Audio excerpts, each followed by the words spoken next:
Melalui unggahan di akun Instagram pribadinya @erikthohir, ia menyampaikan rasa terima kasih dan refleksi atas perjuangan panjang dari skuad Garuda yang berhasil menorehkan sejarah baru dengan menembus ronde 4 kualifikasi Piala Dunia 2026 zona Asia. Ia menulis, terima kasih kepada supporter, pemain dan ofisial atas perjuangan untuk bisa sampai round 4 kualifikasi Piala Dunia 2026. Pertama kali dalam sejarah Indonesia bisa sampai di titik sejauh ini. Kami memohon maaf, mimpi masuk ke Piala Dunia belum bisa kami wujudkan. Informasi terbaru dari perjalanan Timnas di kualifikasi Piala Dunia kami tanyakan langsung kepada manajer Timnas Indonesia Pak Sumarji yang telah bergabung bersama kami di Kompas Petang. Selamat sore waktu Indonesia Pak Sumarji. Ya, selamat siang waktu Saudi. Pak Sumarji, ini usai laga semalam, apakah Ketua Umum PSSI sudah bertemu dengan para pemain? Semalam selesai pertandingan di hotel, Pak Ketua Umum ngobrol dengan pemain, dengan ofisial secara keseluruhan, dan momentum itu juga dipakai untuk sekalian berpamitan para pemain karena mayoritas para pemain akan kembali. Malam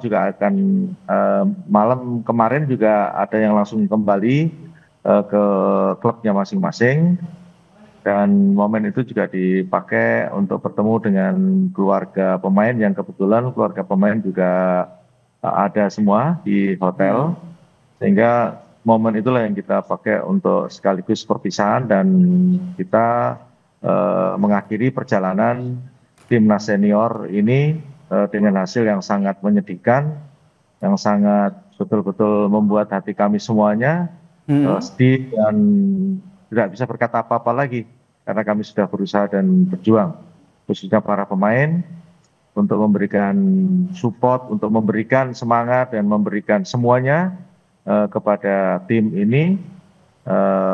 Namun karena hasilnya juga tidak sesuai dengan harapan kita semua, itulah yang kami sangat menyesal. Dan saya yakin kesedihan itu tidak hanya dirasakan oleh para pemain, namun kami para supporter Timnas Indonesia sejak awal juga tentu merasa sedih begitu. Pak Sumarji, bisa digambarkan lagi bagaimana apa mungkin yang disampaikan oleh para pemain Timnas begitu, karena perjuangan cukup panjang begitu sampai akhirnya bisa sampai ke ronde keempat, namun dengan hasil yang tidak memuaskan, gagal menuju Piala Dunia.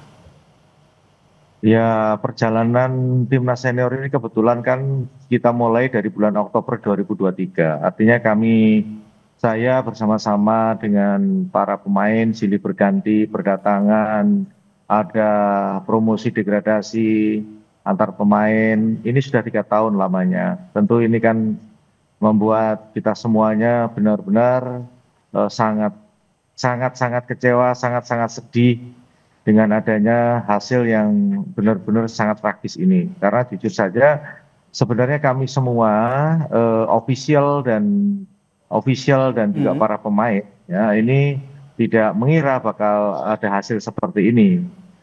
Khususnya para pemain juga tidak percaya dengan hasil ini gitu, karena para pemain ini hanya menjalankan tugas ya. Sekali lagi, para pemain ini hanya menjalankan taktik strategi yang disampaikan oleh pelatih, sehingga pemain ini juga merasa dengan hasil ini sangat membuat hatinya benar-benar kecewa. Ya, bagaimana ya, saya bisa menggambarkan, kami semua menangis di ruang ganti. Jadi di ruang ganti kami semua menangis, kami juga mengevaluasi diri, kenapa kok bisa seperti ini. Padahal kami jujur, dari kami datang tanggal 2, tanggal 3, semuanya, ya belum semuanya, ada beberapa yang sudah gabung, kami saling berbicara dan kami yakin bahwa kita akan bisa lolos di round 4 ini gitu. Tetapi ya kembali lagi, yang harus diingat bahwa pemain ini kan hanya menjalankan strategi dan menjalankan apa yang disampaikan oleh pelatih.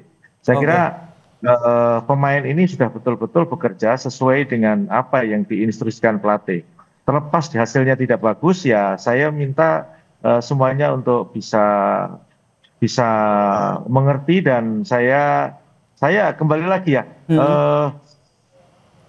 saya tidak bisa mengungkapkan situasi ini dengan aduh bingung gitu ya, karena sampai detik ini pagi ini juga kami kumpul dengan beberapa pemain yang belum kembali ke klub masing-masing, itu masih bertanya-tanya ini kenapa gitu kok sampai hasilnya sejelek ini gitu. Sehingga ya kembali lagi bahwa kami di official juga akan mengevaluasi diri untuk berbenah diri untuk lebih baik lagi ke depan. Oke. Ya mudah-mudahan dengan kami bisa mengevaluasi diri dan berbenah diri ini ke depan akan ada jalan yang terbaik lah untuk timnas ini. Baik, sedikit membahas soal pertandingan tadi malam begitu. Kalau kita lihat ini kan salah satu momen yang juga menjadi sorotan adalah protes yang dilayangkan oleh Kapten Timnas Jaid Ijas terhadap wasit. Anda juga melayangkan protes itu. Apa yang sebenarnya nanti langkah ke depannya? Begini, sebenarnya kemarin kami protes yang pertama ada beberapa pelanggaran-pelanggaran yang semestinya bisa menguntungkan dan itu harusnya bisa membuat tim kita lebih baik gitu ya. Artinya pelanggaran-pelanggaran yang dilakukan oleh Irak itu mestinya harusnya berpihak ke timnas kita, tetapi itu tidak dilakukan. Nah itulah makanya di akhir itu pelanggaran yang dilakukan oleh Irak ke kita, khususnya Kevin Dick, itulah yang kita protes gitu ya. Kita protes kenapa kok sampai tidak dapat penalti gitu. Itu yang kita protes, dan itu kan kami juga melihat dari tayangan. Kebetulan di kita juga ada laptop yang bisa kita monitor pergerakan pemain dan kira-kira layak ini pelanggaran atau tidak. Itu sejujurnya sebenarnya menurut pengamatan kami juga itu pelanggaran gitu. Tetapi ya kembali lagi keputusan wasit memang tidak menguntungkan buat tim kita. Tetapi kembali lagi kenapa kita ya kalau ditanya soal protes, kami protes gitu. Saya pun juga protes. Sehingga sebenarnya sih di akhir pertandingan kami mau buat surat protes, tapi kita berpikir kembali, sudahlah ini sudah berakhir dan saya kira kita protes pun juga tidak ada gunanya juga gitu. Baik. Karena sudah selesai lah. Sudah selesai ya begitu ya. Ya. Tadi yang menarik Anda sampaikan Pak Sumarji akan melakukan evaluasi. Kalau kita ngomongin soal skala prioritas, evaluasi pertama yang dilakukan di bagian apa? Pemain, pelatih, atau seperti apa? Ya tim pelatih kalau saya. Pemain kan hanya menjalankan instruksi pelatih. Strategi apa yang disampaikan, yang harus dijalankan oleh pemain itu kan dari pelatih. Ya, saya kebetulan kan cukup lama sekali saya di tim ini, dan berganti pelatih pun juga saya ada di situ. Boleh dikatakan ibaratnya sejak lahir ya, saya ngomong mengawali dari round 1 kita lawan Brunei sampai dengan saat sekarang ini kan saya selalu ada dan saya selalu melekat gitu. Siang malam kalau tim TC saya juga tungguin anak-anak. Jadi saya tahu gitu. Kalau ditanya evaluasi apa ya? Pelatih yang dievaluasi. Patrick Kluivert harus dievaluasi begitu ya menurut Anda ya. Kalau dari ketum PSSI sendiri apakah juga akan melakukan hal yang sama begitu? Memanggil Patrick Kluivert dari hasil ini dan melakukan evaluasi?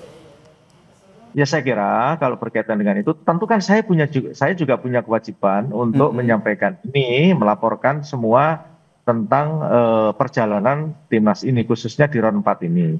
Nah itu semua kan nanti kita sampaikan di rapat exco. Disitulah nanti saya akan paparkan semua apa yang saya alami dan apa yang terjadi, sehingga nanti semua biar tahu, biar mohon maaf aja, biar tidak salah dalam mengambil keputusan lagi begitu.